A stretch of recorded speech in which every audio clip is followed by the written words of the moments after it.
Май трябва да си поговорим за българските медии. Тия козети се счупиха да гърмат как времето ще бъде студено. Представяш си, зимата да е студено, това нечувано, супер скандал. Как минус 20 ще умреме, не знам си какво ще ни зарие. Както виждате, аз съм в планината. Да, не е много топло, ама в никакъв случай не е студено. Както виждате, и шапка не съм си сложил дори. Затова е изключително вредно. Както виждате, аз съм първия, който минава тук и съм сигурен, че това до голяма степен е заради паниката, която скапаните медии вкарват на българите. Ние сме си достатъчно психарени и само ни трябва нещо допълнително, за което да се притесняваме.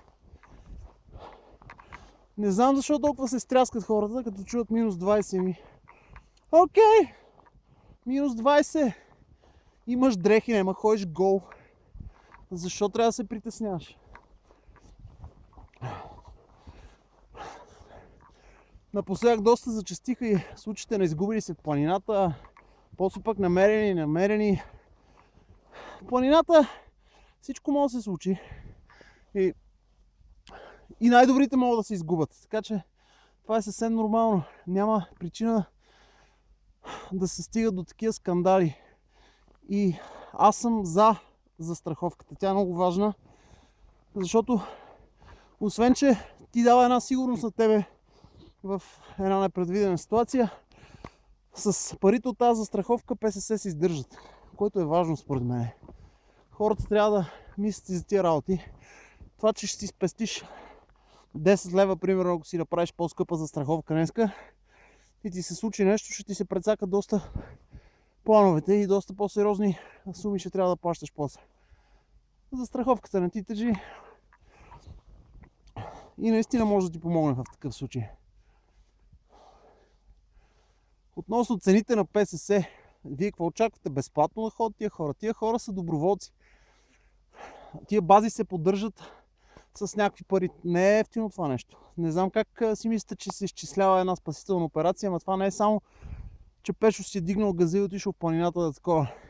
Екипировки, хеликоптери. Абсолютно всичко струва пари, няма какво да се лъжеме. Така че не знам, защо се очудват хората, че излязат 25 000 спасителна операция, при положение, че са били вкарвани толкова хора в нея. Няма нищо странно в това нещо. И в България излиза доста ефтино. Това ако ти се случи в Алпите, нямаш застраховка, ще береш бая ядове. Но това е въпрос на съвест и на лична отговорност. Ако мислиш, че мога минеш метър, окей.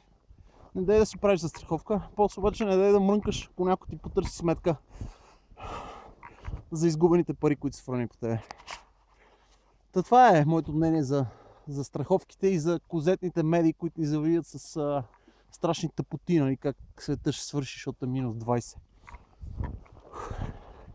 Ако искате да видите студ, ще кача линк на едно видео от Северния полюс, категория 1 времето, когато отвънка. Да ги сравните, да кажете дали е също в София в момента или не. Иначе времето е разкошно. Висока облачност, много лек ветрец, много е приятно за разходки. Ще се видим после.